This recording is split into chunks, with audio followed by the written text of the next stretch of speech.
కీరదోసలో చలువ చేసే గుణాలు ఎక్కువగా ఉన్నాయి.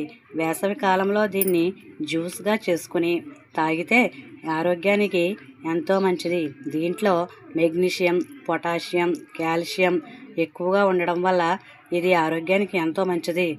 ఎక్కువసేపు మనం ఫోన్ చూసినా లేదా కంప్యూటర్ ముందు కూర్చున్నా మనకి కళ్ళ కింద ఉబ్బినట్టు లేదా నల్లని పొరలాగా ఉంటుంది. అలాంటప్పుడు కీరదోసను ముక్కలు చక్రాలుగా కోసి మన కంటి మీద పెట్టి కనీసం 30 నిమిషాల సేపైనా మనం విశ్రాంతి తీసుకోవడం వల్ల మనకి మంచి ఉపశమనం కలిగిస్తుంది.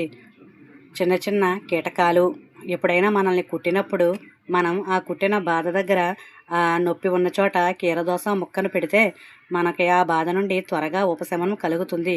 కిడ్నీలో రాళ్ళు ఉన్నవాళ్ళు, మూత్రంలో మంట వస్తున్నప్పుడు పచ్చి కీర కానీ లేదా జ్యూస్గా కానీ తాగాలి. దీన్ని తొక్కతో తింటేనే మంచిది. తొక్క తీసి తినడం కన్నా తొక్కతో తింటేనే మంచిది. అంతేకాదు ఓవర్ వెయిట్ తగ్గడానికి కీర ఎంతగానో ఉపయోగపడుతుంది. దీన్ని సలాడ్గా లేదా జ్యూస్గా తీసుకోవాలి. దీంట్లో క్యాలరీల శక్తి బాగా తక్కువగా ఉండడం వల్ల ఇది వెయిట్ లాస్కి ఎంతగానో ఉపయోగపడుతుంది. అలా అని భోజనం మానేసి ఇంకా పొద్దుస్తమానం ఓన్లీ కీర మాత్రమే తినకూడదు. మనం భోజనంతో పాటు దీన్ని కూడా కలిపి తీసుకోవాలి. ఇది డైజెషన్కి ఎంతో మంచిది. ఇది సరిగ్గా తింటే మలబద్ధకాన్ని నివారిస్తుంది. మనకి మోషన్ ఫ్రీగా అవుతుంది. కీరలోని ఇన్ఫెక్షన్ నుండి రక్షించే గుణం ఉంది. ఇది ఇమ్యూనిటీ శక్తిని బాగా పెంచుతుంది. మన శరీరానికి ఎంతో బలాన్ని ఇస్తుంది. ప్రతిరోజు ఆహారంలో దీన్ని తీసుకోవడం వల్ల ఎన్నో ఆరోగ్య ప్రయోజనాలు మన సొంతం అవుతాయి. కీరదోస తింటే నోటి దుర్వాసన తగ్గుతుంది.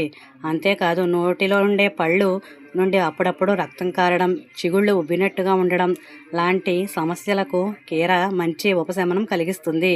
కళ్ళు ఉబ్బినా, ఎండలో తిరిగి మొహం కమిలినా కీరదోస ముక్కలు తీసి సున్నితంగా మొహం మీద స్క్రబ్ చేసి నెమ్మదిగా చల్లటి నీళ్లతో కడిగితే మనకి వెంటనే ఉపశమనం లభిస్తుంది. మళ్ళీ మొహం కాంతివంతంగా అవుతుంది. షుగర్ ఉన్న వాళ్ళకు కూడా కీర మంచిదే. వాళ్ళు కూడా కీర తినవచ్చు. కానీ థైరాయిడ్ ఉన్నవాళ్ళు కీర తినకపోవడమే మంచిది. మలబద్ధకం తగ్గుతుంది. పెరుగుతో కీర కలిపి తీసుకోకూడదు. మాంసంతో కీర కలిపి తినకూడదు. టమాటాతో కూడా కీరదోస తినకూడదు. సలాడ్లో కీరదోసతో పాటు క్యాబేజీ వేసుకోవచ్చు. అంతేకాదు ముల్లంగితో కూడా కీర తినడం మంచిది కాదు. ఇది అస్సలు అరగదు.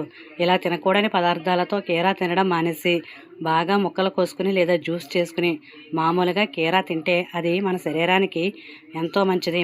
కీరలో ఎక్కువ శాతం నీరు ఉండడం వల్ల అది మన ఆరోగ్యానికి ఎంతో మేలు చేస్తుంది. ఇలాంటి గొప్ప కీర మనకు లభించడం మన అదృష్టం.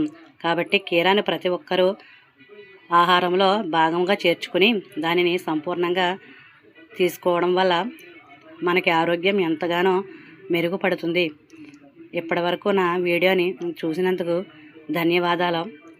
Please subscribe my channel. Thanks for watching. Please subscribe my channel. Thanks.